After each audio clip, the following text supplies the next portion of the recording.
এতিয়া আমি চামগুৰি সত্ৰৰ পৰা কমলাবাৰী সত্ৰলৈ ওলাইছোঁ। তাতে থকা ব্যৱস্থা কৰিম আজি নিশাটো। তাৰপাছত আমি বিভিন্ন সত্ৰবিলাক দৰ্শন কৰিবলৈ চেষ্টা কৰিম। চামগুৰি সত্ৰৰ পৰা এতিয়া আমি কমলাবাৰী সত্ৰলৈ গৈ আছোঁ। বৰ সুন্দৰ পৰিৱেশ মাজুলীত। চাৰিকাষে থকা ইয়াৰ বাঁহনিবিলাক, ঘৰ পদূলি যথেষ্ট সুন্দৰ দেখিছোঁ। এই সুন্দৰ পৰিৱেশ বাঁহ গছৰ তললৈ গৈ আছে কমলাবাৰী সত্ৰলৈ। ইয়াত থাকিলে অনুভৱ হয় ইয়াত কেনেকৈ বানপানী হয়। বানপানীৰ কথাবিলাক আমি শুনি থাকোঁ মাজুলীত, কিন্তু এতিয়া আমি আহি আছোঁ, ইয়াত বানপানী হোৱাৰ কোনো লক্ষণেই দেখা নাই। কোনটো ছাইডে বানপানী হয়। কমলাবাৰী সত্ৰ পালোহি মাজুলী। কমলাবাৰী সত্ৰত প্ৰৱেশ কৰিছোঁ। এই সত্ৰত সোমাইছোঁহি, দেখুৱাইছোঁ আপোনালোকক কমলাবাৰী। এয়া কমলাবাৰী পালোহি। এয়া মাজুলী কমলাবাৰী সত্ৰ অতিথিশাল। ইয়াতে থাকিলোঁ নিশাটো।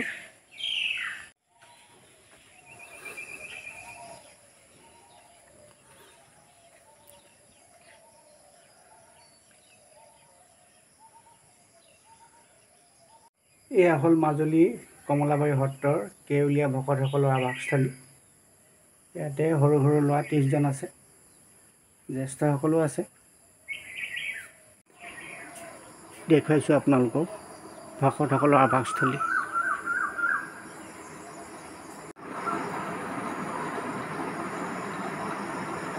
এজন কমলাবাৰী সত্ৰৰ কেউলীয়া ভকত প্ৰভু ঈশ্বৰ, এখেতৰ 92 বছৰ হৈছে। 92 বছৰ হৈছে। উৰেটো জীৱন ইয়াতেই পাৰ কৰালে, হয়নে দেউতা?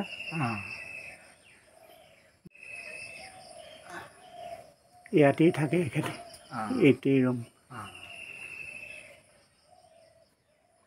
যিহেতু সত্ৰখন স্বাৱলম্বী সত্ৰ, ইয়াত নিজে কৰি মেলি খাব লাগিব।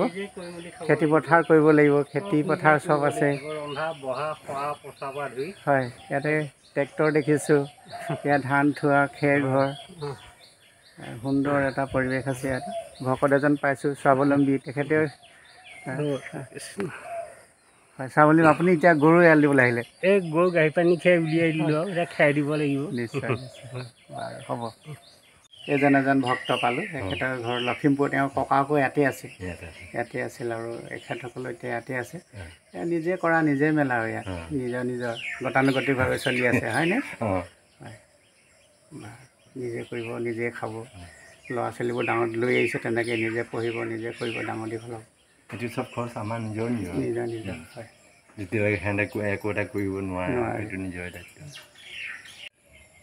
বৰ্ণিল বনমালী বৰা সৰুৰ পৰা ইয়াতে থাকি ইয়াতে ডাঙৰ দীঘল হ'ব, সত্ৰতে ডাঙৰ দীঘল হ'ব, আৰু ইয়াতে তেওঁ এইটো জীৱন পাৰ কৰাব, হয়নে বৰ্ণিল?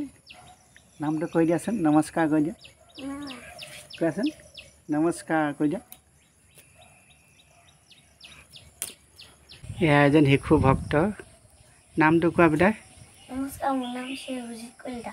অভিজিত কলিতা ইয়াতে থাকে, ইয়াতে ডাঙৰ দীঘল হ'ব, ভক্ত হ'ব ভৱিষ্যত। কমলাবাৰী সত্ৰৰ মূল নামঘৰটো এইটোৱেই, দেখুৱাইছোঁ আপোনালোকক। এইটোৱে মূল নামঘৰ। কিছু মেৰামতি কৰি আছে, মূল নামঘৰটো দেখুৱাইছোঁ।